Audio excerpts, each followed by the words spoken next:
general to your assessment. Chamberlain? Well, yes, indeed. Let's ask, he says the Army might do better addressing or pointing out those areas that the military thinks that the Amnesty International have got it wrong. Have you considered that approach? Well, Captain Johnson I know his orientation. He would not believe that what Amnesty is writing about is wrong, or we have taken right steps.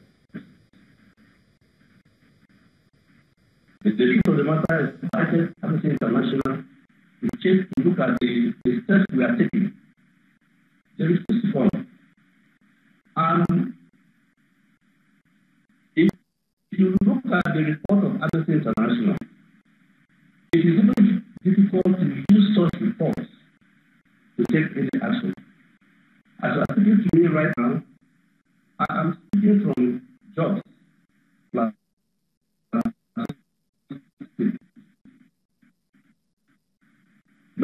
if something that I did here that is wrong, you put the date and the time of that report.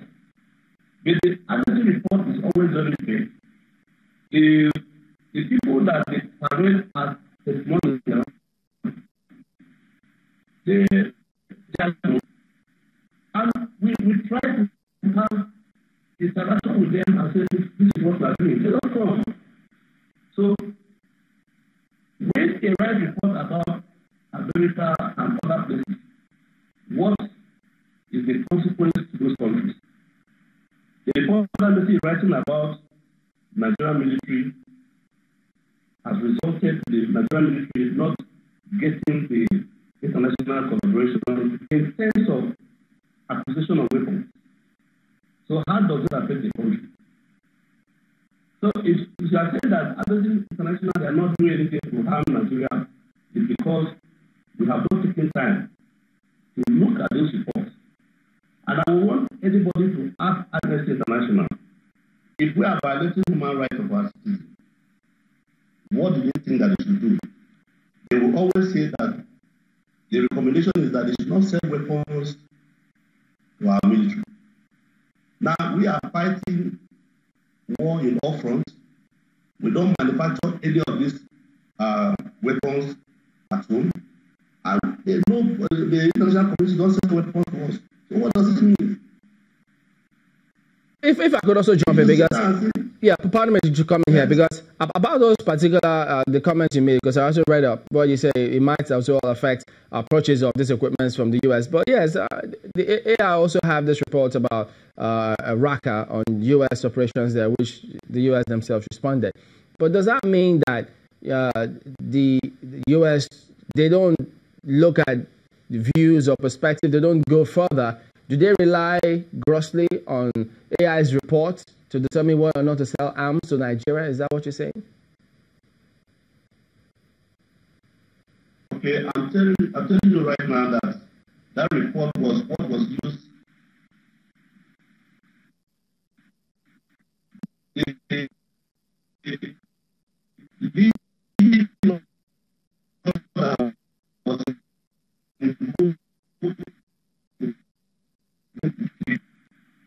So if they have used that report before, not to sell us weapons, what do you say is the consequence?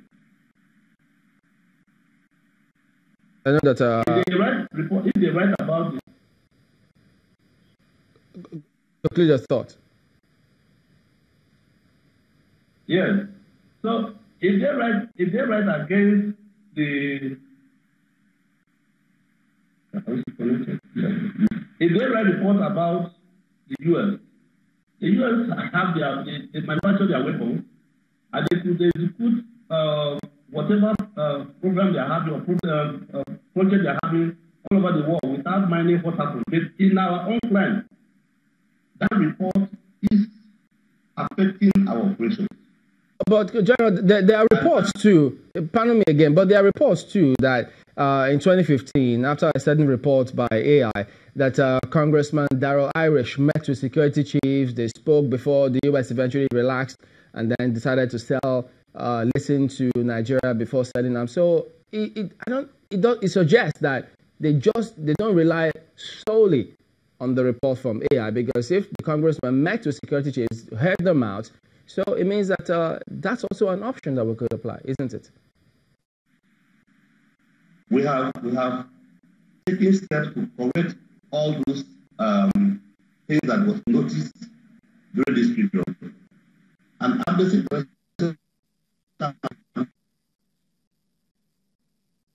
we'll come back to you and look at some of the steps some people think that the military could have taken to avoid some of these reports. But let's get to Abuja first. Ajuri.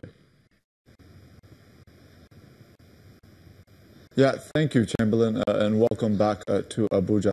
You've heard this most recent statement when he's referring to this notion that not only is Amnesty International, in his view, not willing to cooperate with the army to know exactly what's going on ground, but that it is indeed the reports and the messages are actually affecting their operations negatively. What are your thoughts about that idea? Well, I wouldn't disagree with him that the reports harm the country in terms of military operations. But that shouldn't be the basic here.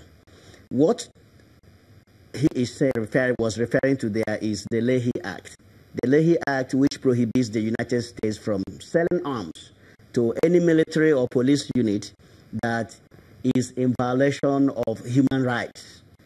All it takes, and America does not depend solely on that report, but that report is an indicator for them. Once that has any reputable, not just only Amnesty International, any reputable human rights watch organization had written any report against any country's military or police, it is an indicator for the United States government to start an investigation. And if something is found, they will not sell you arms. The reason why they don't sell you arms, because what he is focusing on is selling arms. America is afraid that if their arms are sold to these military units, they will use that to harm the citizens. It's not just about the army. They want to protect innocent people. They want to protect civilians. That is why that is put in place. So what I'm telling Nigerian military is, look, when you get this report, take a look at this report. If there are any areas, be honest to yourself. If there are any areas in those reports which you think that you're in violation, take actions to correct them. If you correct them, contact Amnesty so that it will be reflected in their next report. I told you what happened in Iraq. A brigadier general took a hit. When you fire a brigadier general, relieve her of her command and reduce her in rank to a colonel, is that not? That is a very serious action that you took.